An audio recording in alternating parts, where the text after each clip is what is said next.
is Anwar of Anwar's Reflections. Today we're here with Tracey Syphax, recipient of the Entrepreneur of the Year Award today at the Chamber of Commerce Gala here.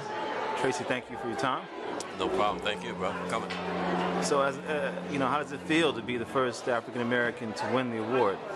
Well, it's a great honor, and I am truly humbled by the gesture to be the first African American in the 51-year history of the Princeton Chamber to receive this entrepreneurship of the award. It's not something that I take lightly, but I also think it's a great opportunity to bring Martin Luther King Boulevard and Nassau Street together, whereas that we can both work on the same issue, because when you look at it all, and why same issues that affect Princeton also affect Trenton. Good educational system, economic development and stuff like that. So I think this is a great opportunity for us to forge that alliance with the Princeton Chamber. As you know, I do a lot of work for the African American Chamber of Commerce of the state of New Jersey. So I think, it's a great opportunity to bring both of those things together. And interesting enough, how did you become an entrepreneur? Well, I started my business, 16 years ago. Actually 17 years ago now. I just felt though I always had that entrepreneurship spirit. Of course, growing up in the city of Trenton, getting introduced to the drug game at a very young age. Even though that was in a negative way, it also showed me the business side of business, of supply and demand. And I believe even though that was a negative, I took something that was positive out of that and was able to create not only just one business, but three businesses. And those three businesses are Capital City Contracting. Capital City Contracting Company, the Fax Group LLC, which is a real estate development company, and From the Block to the Boardroom LLC, which is my autobiography. But we plan to do a lot more with that. Besides just writing a book. We plan on trying to start some programs and implement some stuff that's going to teach entrepreneurship skills to ex-offenders. So that's what From the Block to the Boardroom is going to really be all about. The book is just going to be the icing on the cake. And that's a new book that you have out okay. Yeah, that book should be out. Actually, I'm flying out to Atlanta this Sunday. And me and the writer are going to sit down for the next 3 days and finish the book up. The book is basically done. We have the rough draft, it's in print. We just tighten it up on a few loose ends, and we're going to do that next week. And then once we do that, we're going to be ready to go. So the book will be out. We're going to do the release in February during Black History Month, but we will actually probably have the book on the streets in January. And you said part of it, you want to help ex-offenders develop skills or train them to... Yeah. My whole thing, but From the Block to the Boardroom, I really believe that when you look at the ex-offender population, unemployment rate for ex-offenders first year is 80%, which is atrocious. And we have to realize as a society, if ex-offenders are not working and not finding gainful employment, then what are they doing?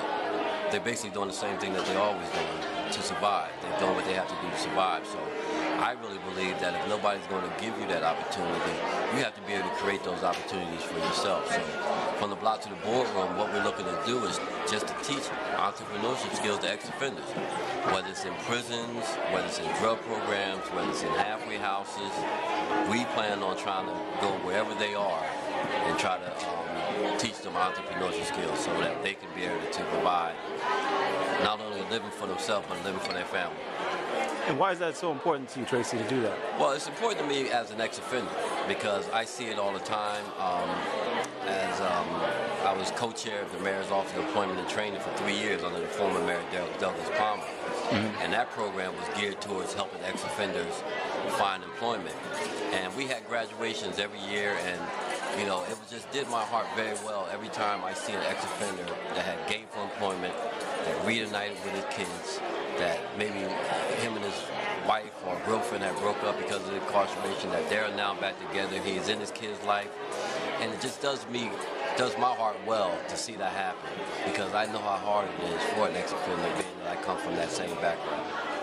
Fair enough. And as far as your first response when you said bringing Princeton together with Trenton, communities like Trenton, do you mean in terms of creating jobs, or in terms of entrepreneurship? Creating jobs and education.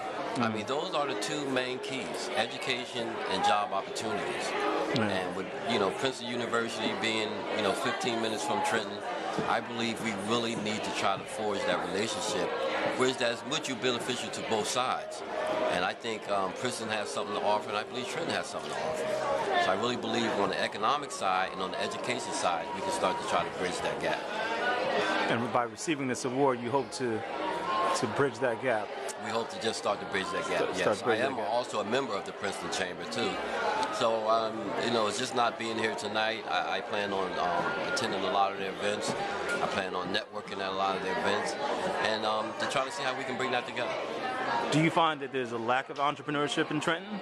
Communities like Trenton? Yeah. I grew up out West Trenton in the 70s, and when I grew up out West Trenton, I lived on Stuyvesant and Hoffman Avenue. And when I grew up out West Trenton, mainly all the businesses on Stuyvesant Avenue was owned by African Americans. 4G Supermarket, the record shop, the dry cleaners, Bill Barnett's Clothing, Chubb's Candy Store, Clate's Bar, the liquor store. African Americans owned everything that was on Stuyvesant Avenue. And since then, I believe it's one African American left that owned a business on Stuyvesant. Now everything else is pretty much either closed down or some other equity group owns it. So we've lost the gains that we had, and I'm just looking to help bring them back. Do you think Trenton has what it takes to attract entrepreneurs from outside? Or? Well, I don't. Right now, I don't believe Trenton has what it takes to attract outside entrepreneurs. So I believe that's the reason why we can create them within. Right. You know what I mean? We can start this stuff right with the people that we have here. As you know, I've been part of the MOB program for the past 15 years. So a lot of those kids that I mentored in the MOB program 15 years ago are now a lot older. And those kids are actually now, either in college or either working, and I know some of them that are in college and running their own business. And MOB is the Minding Our Business program at Rider? Yes, the Minding Our Business program started out at Rider University, and that's what I mean about bridging that gap. See, when you got Rider University, Trenton State College, Princeton University, all of these institutions of higher learning are right in the vicinity of Trenton.